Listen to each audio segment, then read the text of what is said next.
আলুর চপ বানাতে গিয়ে একদমই ফুলে না, বানানোর পরে একেবারে চুপসে যায়, নেতিয়ে যায়, খেতে একদমই ভালো লাগে না।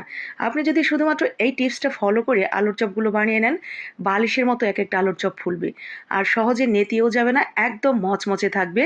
আপনি যদি 2-3 ঘন্টা আগেও বানান।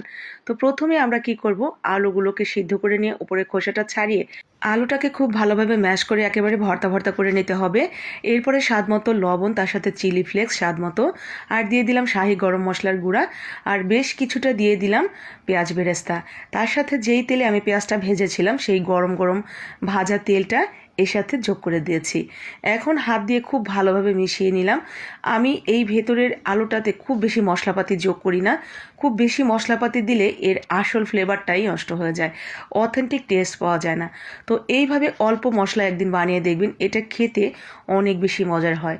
এরপরে বেসনটা আমরা রেডি করে নেব। বেসনটা রেডি করার সময় কিন্তু আপনাকে অনেকগুলো টিপস ফলো করতে হবে, যার কারণে আপনার এই আলুর চপগুলো একদম বালিশের মতো ফুলবে, সেই সাথে অনেকক্ষণ থাকবে মচমচে। তো প্রথমেই আমরা নর্মালি বেসিক যে মশলাপাতি আপনার দিতে মন চায় সেগুলো দিয়ে নেবেন। আমি এখানে স্বাদ মতো লবণ, চিলি ফ্লেক্স, একটু গরম মশলার গুঁড়া, শাহি গরম মশলার গুঁড়া যেটা, তো দিয়ে এইভাবে সুন্দর করে একটু পানি দিয়ে গুলিয়ে রেখে দিব, এটা মোটামুটি 15 থেকে 20 মিনিট। এরই মধ্যে আমাদের বেসনটা ফুলে যাবে।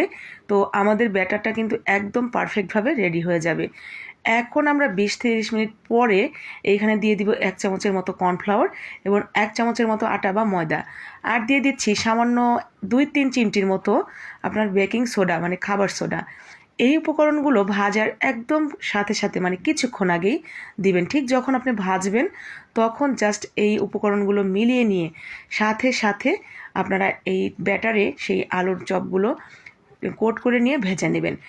এই যে আমি লাস্টে 3টা উপকরণ যোগ করেছি, আপনার বেকিং সোডা, তারপর কর্নফ্লাওয়ার এবং সামান্য একটু আটা বা ময়দা, এই উপকরণগুলো আগে না দিয়ে আপনারা ভাজার কিছুক্ষণ আগে দিয়ে ভেজে নেবেন।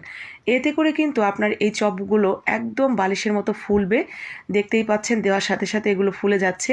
এরপরে একটু সময় নিয়ে কড়া করে ভেজে তুলে নেবেন, ব্যাস একদম ফুলকো ফুলকো আলুর চপ মচমচে থাকবে দীর্ঘক্ষণ এই টিপসগুলো ফলো করলে। ভালো লাগলে এই ইফতারে এইভাবে আলুর চপ বানিয়ে নেবেন, সেই সাথে লাইক কমেন্ট শেয়ার করে দিবেন যাতে বাকি আপু ভাইয়ারাও বানিয়ে নিতে পারে। আসসালামু আলাইকুম।